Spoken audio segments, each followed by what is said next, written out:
It's me. One more reason why I love East Central Ohio, spring. Not only is the life on the ground, but it's in the trees. Redbud season. See you in a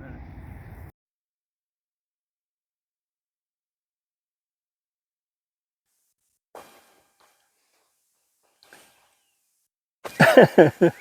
Greetings. This is kind of a cool time of the year. It's sort of a yin-yang. We're a little deeper into spring than we wanted to. Last day of April, probably we're opening this site up officially the first half or even the first part of spring, April.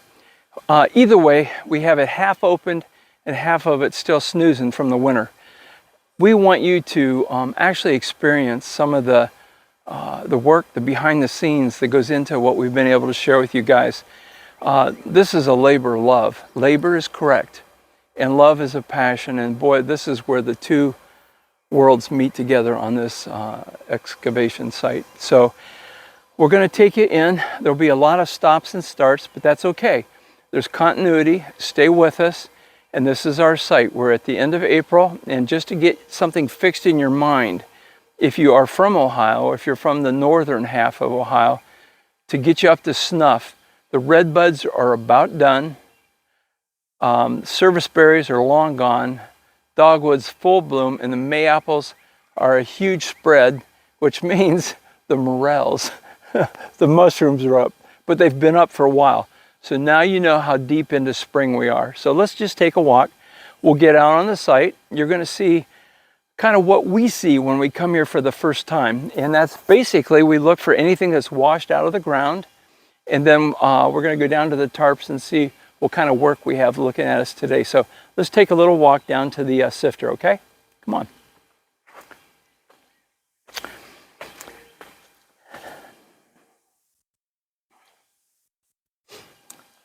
If you come on over here for a second and look at the ground, these seem minuscule, but these all tell a story.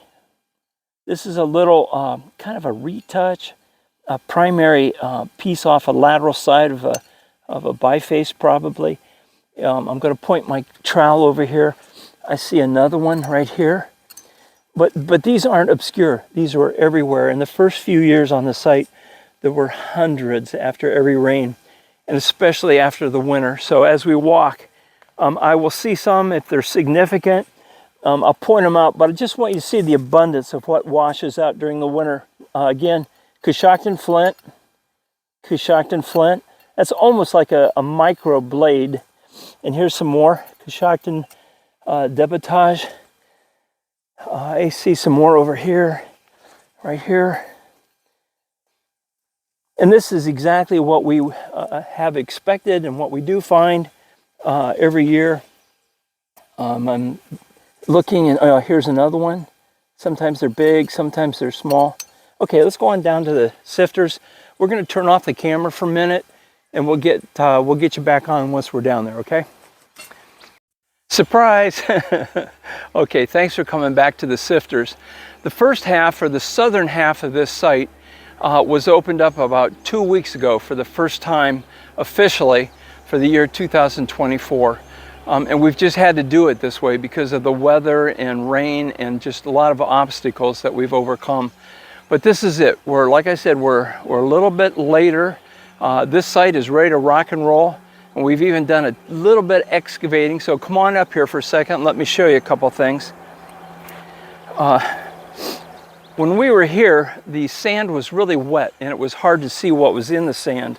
So we sifted some, we dumped some over here for the rain to kind of clean it, and it did. So if we look in here and purge it, we're going to see remnants of flint blades, things that were in the sifter. Here's a little sherd of pottery, very, very small. We have one side, other side is gone. Well, almost gone. There's a little piece right there. Okay, a little tiny sherd. And then in this county, we get some Flint Ridge. We don't get a lot, but pretty much on this dig site where we have Flint Ridge, we have Adena or Hopewell. And so this is pretty much it. This is what we call the north end. So when we bring people in, when we bring groups in, when we bring you in, we'll be talking about the south end of the site or the north end of the site. And right now, the south end is ready. It is totally ready. If we're lucky and we have some time at the end, I have just some nice closures that I'll share with you. So let's pan out, take a look at the south end and see what we've done.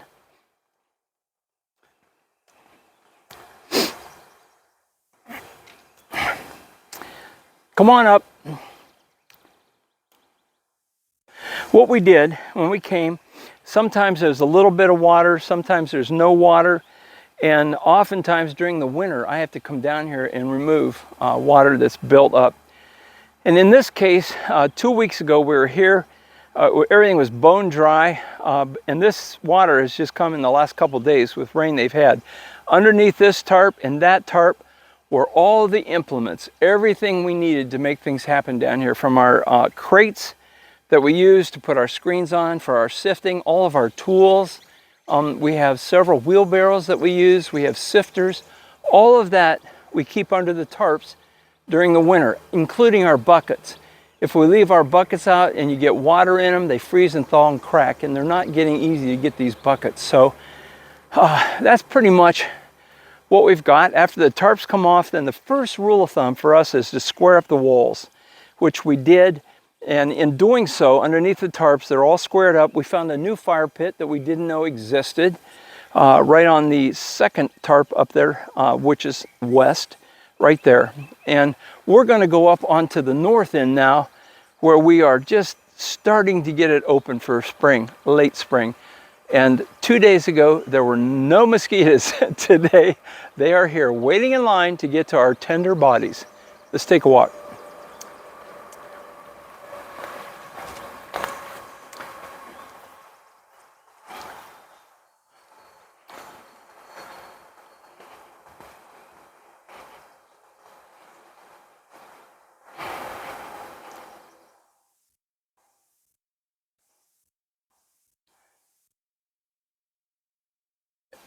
Every year, we have these things pinned to the ground. I mean, they are fastened like glue to the ground. Doesn't matter. We're dealing with sand, and the old expression, don't build your house on a sand, get on solid rock ground. No matter how long these pins are, we pin them down. You can look at our tarps. One tarp held on the other tarp. The wind got a hold of it and just blew and yanked and pulled over the course of the winter and got it totally out of place. So we have no idea what we have waiting for us underneath those tarps. That is winter, and we are in late spring. Now, late winter, I came down and I pulled a few things out to get ready for this time of the year, because I never know how many people I'm going to have helping me. I never know on what days you guys are going to be here. So I have temporarily set up my sifters. Few tools are out. I don't have a wheelbarrow up here yet, because it's not completely ready for excavation. So let's come on down for a minute. And I'm going to make a comment about these sifters. I've taken a beating by the academics who like the study of archaeology, are a bit primitive. You'll see that a lot of your teachers right now today are using these big triangles, and they have a sifter hanging down with these big handles, and you grab it and you shake it and shake. By the time you're done, your biceps, triceps, you're exhausted, you're tired. Okay, that's one way to sift. The other is this: milk crates. Milk crates, hardware cloth. You want to use wood screws because you got to keep it in place, and that's what I've done. So what we do is we set them down, and with our hands covered with gloves, we carefully sift. I guarantee you, we do a far better job than the academics do in their shake and bake triangles, pyramids that they use. Here we're right at it. Our eyes can see exactly. We're close enough. If we have little copper necklace pieces, it doesn't matter. We're going to see it here. But when you're working big like that, you can miss things. So that's why I use what I do. This is set up for more than 2 people. We can have 2 sifters going at the same time. That's huge anticipation, what's waiting for us. So if we look at our tarps, we see that this guy has been able to knock off most of the water. I have not done anything to this. And I usually put crates underneath it so that the water will just run right off of it. If you look at our pegs real quick, you can see how the erosion, just winter erosion, just takes away the sand, and these pegs begin to share and show, and that's what happened over there. The erosion of the sand around the pegs was great, and as a result of that, the wind was able to get underneath it and lift it. So let's take a minute. You guys catch your breath, go take a sip of coffee. We'll pull these tarps off, and actually what we're going to do is unpeg them. And then when we're pulling them off, we'll go ahead and run the camera, because sometimes there's huge surprises under these tarps. And if there is, I want you to see it. And if we drop the camera and run, you'll appreciate what's happening down here. So let's take a quick break and we'll join in a second, okay? Alrighty, we have the pegs pulled out and we have no clue what's underneath these. So you have two things going on. You have the fauna, the chipmunks, the groundhogs, and any other thing with four legs and furry. Then you have occasionally some weird birds that get under there, and then reptiles. So we have no clue, but both tarps are ready to be peeled back. And I thought it'd be fun. As we were pulling pegs, we saw some things. So come on down and look, and you'll be able to begin to see some of the FCRs that just kind of washed out during the winter. There's one right there. Here's a bigger one, and you can see the oxidation on it right here.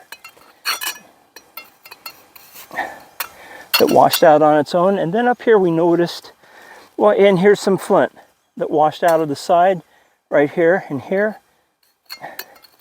That looks like an FCR right there. It is heavily oxidized. And look what we found up here. So we're pulling the pegs, and whoa, surprise, surprise. Look what we got right here. You see it, folks? I'm not going to say anything to you yet. I'm going to let you look, and I'm going to smack my videographer for getting too close. But either way, she did a good job. And this is the forewing, top outer wing of a Luna moth. And if you notice, and this is interesting because in the spring of the year, when these things start coming out in April, you have different hatches of this moth. And the first ones have this deep, deep purple. It can be really wide, it can be really narrow, but on the wings. As you move into June and July, this purple begins to disappear and they get more to the green. Now this has been rained on a lot and it's lost its beautiful green color. So you gotta be patient with me. I not only love our prehistory and field archaeology, but I love the world that all of it is nicely tucked into. So let's take a break. I got to get my old body up and moving. I'm going to grab a corner. If you're ready to start, give me a 3, 2, 1. Oh, we're rolling. Yay. I'm betting $10 because in this part of Ohio, these groundhogs have 2 or 3 entrances. And this is entrance number 1. And I'm anticipating something underneath the tarps. And I also see some flint over here that washed out during the winter months, right here, which is typical of a village site. Flint chips everywhere. So I'm going to grab the corner. Oh, this is always exciting. A lot of work for an old guy. But let's see what's cooking under the tarps.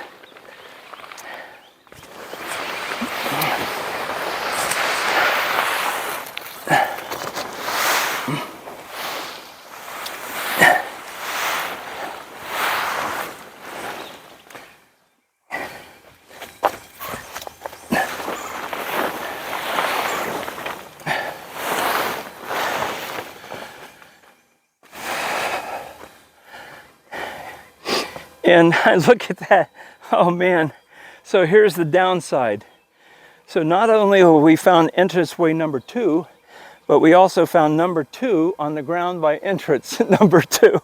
And so for the first few lines of sifting, there's a peculiar scent that fills the air while we're sifting. So we see that our rodent has been busy already.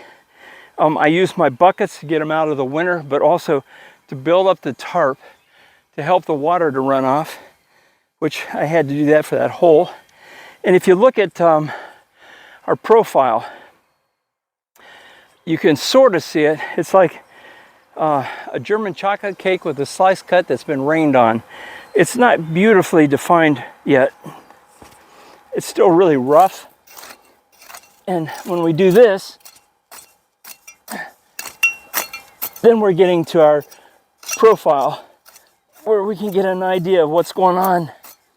So this is part of what we call squaring up the walls, but it's also reestablishing our vertical wall all around the dig site, just to see if we've missed any features or if any new features are starting to show just from the basic freezing and thawing and caving in of sand over the winter months. And yes, I did, there's a lot of fragrance coming from that hole. And but this is all work, and part of opening this site is re-squaring the walls. So let's go down. You can stay high and look at me while I'm being silly, but I'm going to pull that other tarp off and see what we got down there.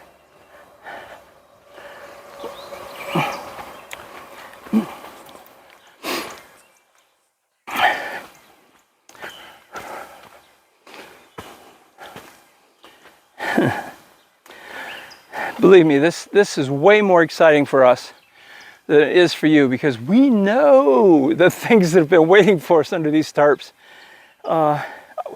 One year we had a weasel that was just sitting there watching, wouldn't even move, just sat there and watched us pull the tarp off of him. So here we go. Let's see what's cooking. Here we go. Here we go.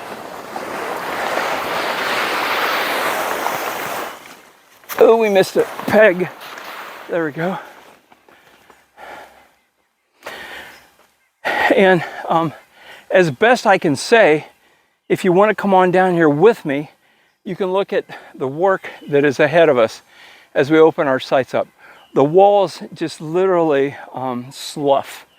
And you'll see this firsthand and know when I tell you that we have, all this has to be cleaned and squared. So you can see some of the work that is in front of us yet to get ready for this spring. I'm looking real quickly to see if any pottery. I see FCRs. Here's a beauty. Here's a big FCR right here.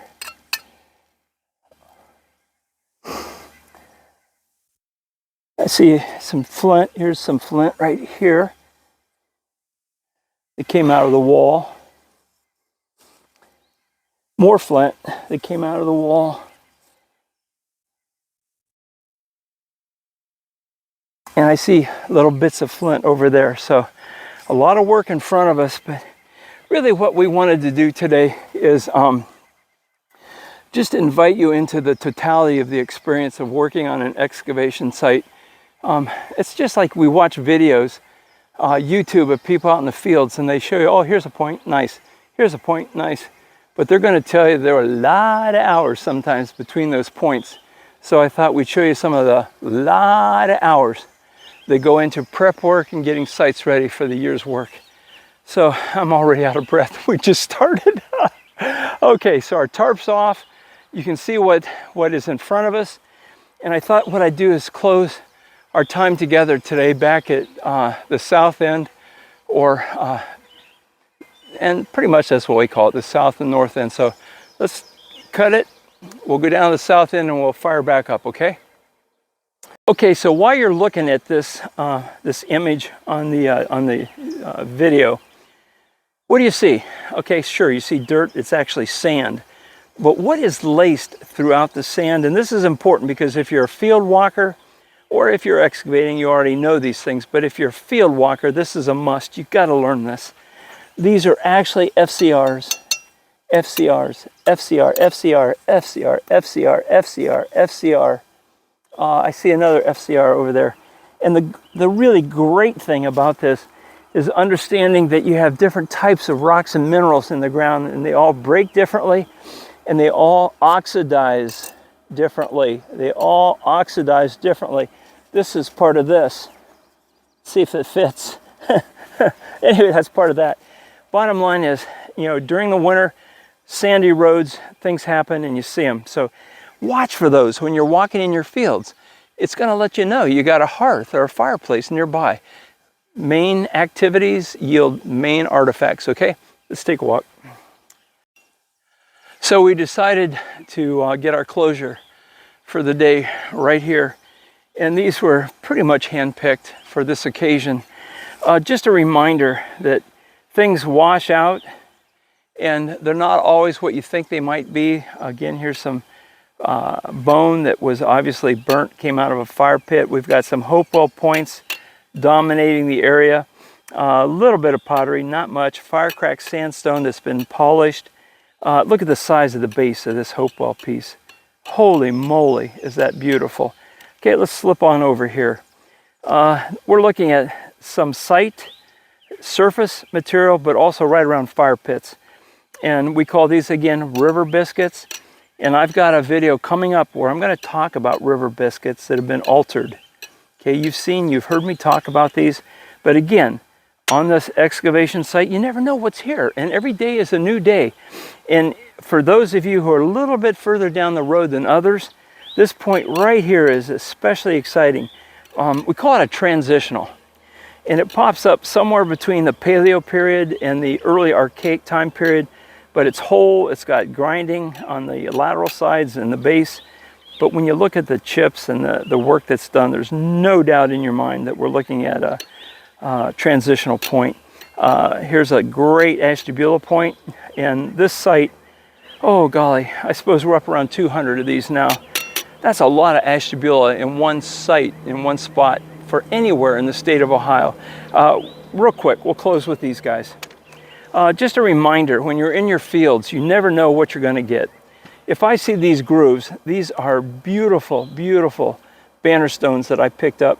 This one was last year, this one was a few years ago. And I have some more at home, but I just brought these to let you know that sometimes they're laying like this, and sometimes that's all you see. You gotta dig them out. You gotta dig them out. This one was laying like this, and a lot of it was showing, but not the ends. It was like that. And I even was kidding the people I was with. I said, hey, there's a banner stone. And they popped it out and bingo. And there it is. So here's some other stuff. And I can tell you from experience in Ohio, the northern half of the state, the eastern half, east central, north central, this is one of the finest end scrapers that I've ever held. And this is gorgeous, gorgeous, top of the line Coshocton flint with the most intimate, the most beautiful retouch put on this puppy. This was made and never used. This is the cone, the bulb of percussion. We go to the polar opposite end, and you can see the beautiful retouch work to create this scraper. This is such a beauty.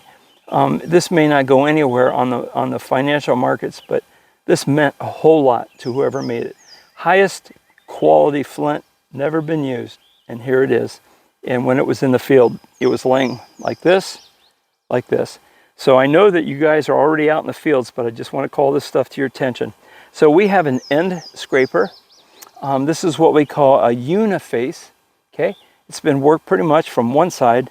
And here's another scraper. And this one was laying just like that in the field. This too is a uniface, but let's flip him. Looky, looky, looky. This is a beautiful end scraper that was also laterally used as knives. Great piece, but remember, it was laying like this. Just looks like a chip. And I think some of you are starting to get the picture in your head that with fewer fields to walk and fewer of them being deep plowed, we need to spend more time with the things that we're picking up. Look at this finger bowl. This thing came right out of the side of the hill, one of the vertical walls down here after a long winter, but there was a fire pit there, and it just rolled, it rolled right out of the side, and it was sitting just like that. No question this has been completely altered. This is a concretion. I can even see peck marks where they really got this puppy done. I see a lot of polish right here. For whatever reason they polished it, but what's really neat, I've got big hands, but if you have tender, cute, small little fingers, you can stick your finger in there and you can actually feel where they were working it with their finger. That is just amazing. Last, we'll close it here. You never know what you're going to find. And there was a guy by the last name of Teal, lived up in Cleveland, and he liked it to collect. And you're going to have to come really close to see this. I hope that you're able to catch it, and I'll turn it back and forth. But what you're going to see is some engravings in it. Right here, it fans out like that. I hope you can see this. I hope so much. This is what is called a Hopewell weeping eye. And this is probably my first really nice imagery that I've had carved on a piece of slate. But this guy was laying in a field. I saw the color. I said, well, it's the right color. And I popped him out of the ground. So I'm sharing all these with you as a reminder. While you're out there this spring, take the time, take a trowel. The trowel gets you closer to the ground. You're able to get bigger rocks out. But more importantly, your vision, your field of vision, and your focus is better the closer you get to the ground. It's not a secret why little kids tend to find more than we do. They're closer to the ground. So welcome to 2024 dig site. South end is open, and momentarily, actually at the end of a very long day, the north end will be open. So next time you come, we're going to have people, we're going to be digging, and we'll be sharing some surprises with you. Thanks for coming along.